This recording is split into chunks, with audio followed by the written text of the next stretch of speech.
the young people feel disconnected from the government, and that is why the president of the Federal Republic of Nigeria go into young people to own the ministry, to change the narrative of what it has been before. And I used to say it, I don't blame them, because for over 40 years, there has been a disconnection between the government and the young people. So now we are here, I am here, to make the ministry visible. And how can we make it visible? It is a vision we have for it. What's the vision? We want to operate an open ministry that is going to be for the youth. And I call it a slogan, it is time for youth for youth. And most of the things we are doing now, we are trying to put in place, is that let us look at it carefully. Do government have an empowerment? Do government have a support? Do government protect the young people? So that is why the vision tends towards supporting the young people, empowering the young people, and protecting the young people. Let me start from 2024. When you look at the budget, to talk about government first before partnership, when you look at the budget of 2024, we have over 800 plus youth initiative not stay in the ministry. The ones stay in the ministry is around 2.5% of over 100% of youth initiatives. But since it is one government, what we are saying is that we have a dashboard now. Before, it doesn't exist before. We have a dashboard, which is called Youth Activities Dashboard. We go there, we look at those initiatives, we look at those ones that are ongoing, we look at those ones in different ministry, science and tech, innovations, agric and all that, and we tap into it. We have a dashboard. We even have initiatives in different other MDAs and parastatals. We are not saying that bring it to Ministry of Youth, but we want to be part of it. We want to look into it so that one is going to empower the young people. It's going to support areas to support the young people, and in other way to protect the young people. And within a short period of time too, we've looked into the way that, okay, let's see, how can you empower the young people? The only point of empowerment that is real, if we really want to speak true to ourselves, it is giving the young people the skills. And for those that have the skills, upscaling their skills. And with this, we've come up with the forum of having the formal youth, explaining the formal youth and the informal youth. And we are saying that we have a youth, that there is a big concentration, there's a platform, which is the formal youth, which we have over 480,000 young core members in the National Youth Service Corps. And majorly, those are minority. We have a large numbers of young people that are informal youth, that are dead, that nobody are looking up to, nobody's talking to, they can't read, they can't write, they have skills. Some of them does not have skills. How can we upskill their skills? What areas can we come into to see that, okay, this, after getting the skills, how can they get empowered? And the government initiative about the NYIF, Youth Investment Fund, that is up. And we said, see, a lot of people have said, when is it coming up? I personally believe in good process. I believe in good foundation. Because a foundation that is not well laid, there is no how you will go there, then you're not going to fumble. And see, this is the first time we have a youth as a minister. So the major important thing that we are going forward to, because of the policy, because of the ministries, because of how the government works, that we are going to is serious engagement.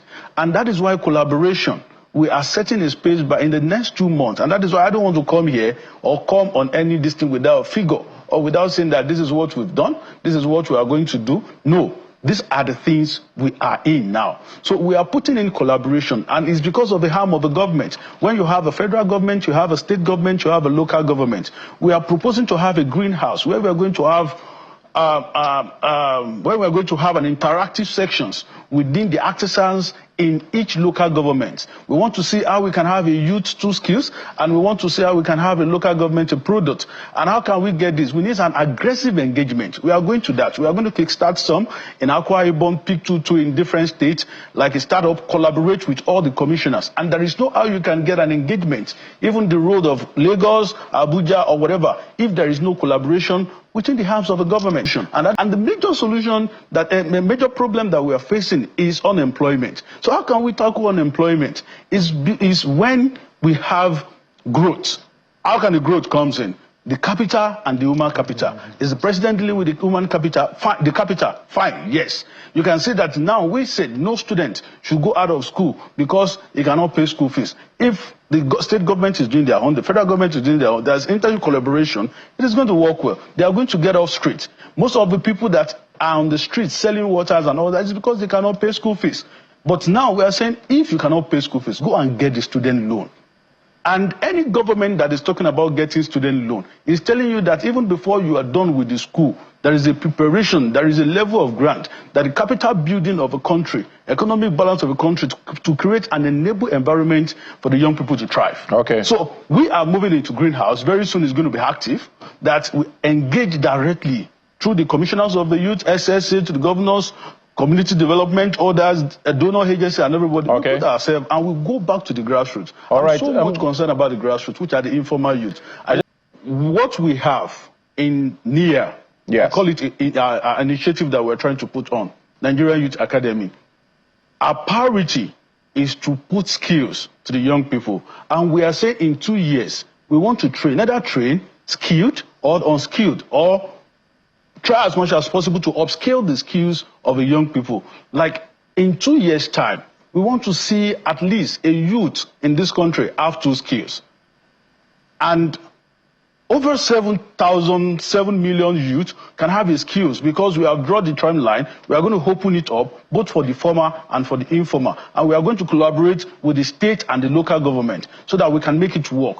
So it will be my joy to have a large numbers of young people having skills, fully empowered, and get fully empowered to make sure that in couples of months, they can also empower a lot of people. Yeah, we look into 5 parts of it: youth in sports, youth in education, youth in agriculture, youth in tech, and youth in entertainment. So these 5, we are going to see what we can do to collaborate with other ministries, with what we have, to empower them. And we are going to look at our initiatives that we have also, that we are going to work with, like the NIA that I talked about, like internship, and with the NYC to change the view of the thing so that the 1 year is going to be a 1 year of training, going out of the scheme and get something to do.